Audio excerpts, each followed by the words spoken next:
First tonight at 6, an early morning dispute between neighbors in Johnston erupting into violence at two different spots in the state. Good evening and thanks for joining us tonight. I'm John DeLuca. And I'm Tiffany Murphy. Officials tell us 3 people are dead, including the suspect. 1 other is injured. We have team coverage tonight for this multi-city crime. Daniel Coates is live in Cranston, where it all came to an end. But first, let's go to Johnston, where it all started. And that is where we find ABC 6 News anchor Alyssa Azara. Good evening. I'm on Legion Court, where police are still on scene. In fact, they've been on scene all day since this morning. It's been a very long day for local law enforcement agencies, including Providence, Cranston, and Johnston Police. You can see behind me, this is still an active criminal investigation. There's police crime tape up around those 2 houses, and the road is blocked off.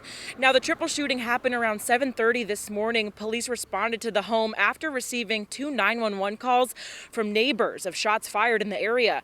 The Johnston police chief says when they arrived on scene, police found 2 adults dead and a 15-year-old girl who was later taken to the hospital with minor injuries. Now, 1 victim was found at the residence of the suspect, and 2 were discovered at the home next door. The suspect in this case was a neighbor of one of the shooting victims next door. The suspect was no longer on scene, so it was at that time that we put the bolo out to surrounding agencies with the vehicle that he was operating in his description, as well as a photo.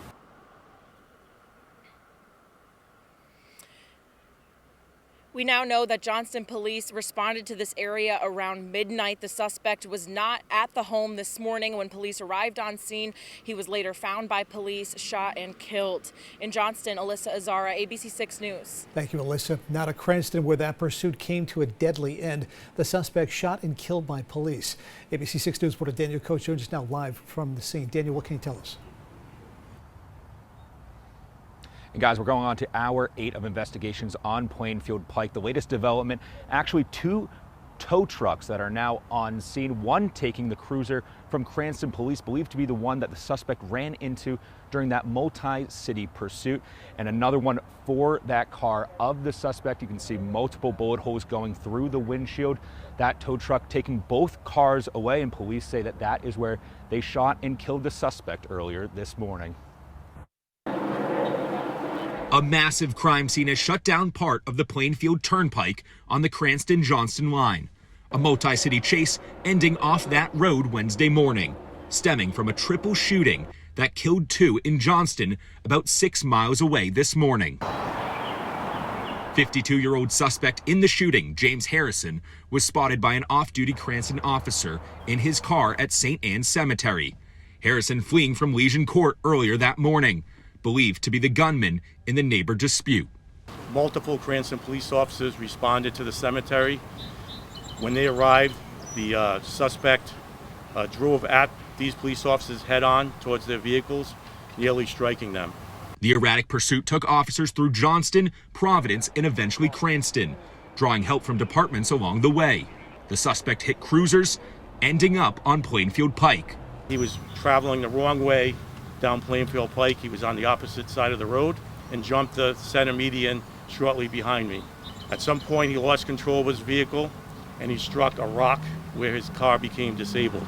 Police shut down the road and established a perimeter under the 295 overpass, ordering the suspect to surrender. The suspect eventually did exit the vehicle, brandishing a firearm, a handgun, which he pointed at the officers. The officers fired, killing the suspect. The medical examiner removed Harrison's body from the scene Wednesday afternoon. No officers seriously injured in the chase, with a massive investigation now just beginning for the Attorney General, local, and state police. There is no danger to the public. This is an isolated and contained scene, so there's no danger to the public. And guys, luckily no officers were seriously injured during that pursuit. If you look behind me, investigations are ongoing here, but the scene is certainly not as great as it was earlier on this morning. You can still see those 2 pickup trucks taking away those 2 vehicles, but police want you to know that if you are coming by this area, the 295 overpass as well as the Plainfield Pike, you're certainly going to run into traffic as the scene continues to wither down, but it may be here for the next couple of hours as well. For now in Cranston, I'm Daniel Coates, ABC 6 News. Thanks so much for that update, Daniel.